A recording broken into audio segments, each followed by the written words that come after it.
هاشم بگزاده هستم، بازیکن سابق استقلال و تیم ملی ایران. من زهرا کریمی ام، بازیکن تیم ملی کبدی ایران. من محمد مرادی هستم. من میگم محمد فیری مخفف فیرانی. من بهناز شفیع هستم، بانوی قهرمان موتورسوار ایران. من آمین باسر هستم. رشته ورزشیم بدنسازی، کراسفیت، سرعت استقامت.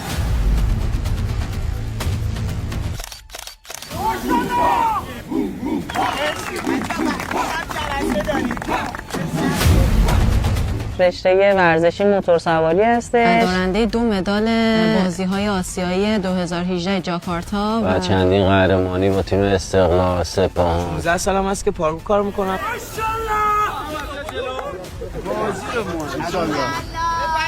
اول اینکه جا داره تشکر کنم از آقای طالبی تهیه کننده این برنامه. یک مسابقه با کیفیت سنگین با یک مبلغ جایزه عالی.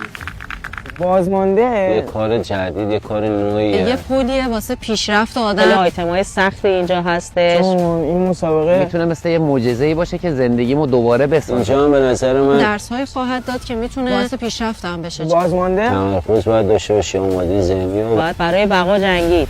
بازمانده، پخش اختصاصی از پلتفرم بازمانده بین.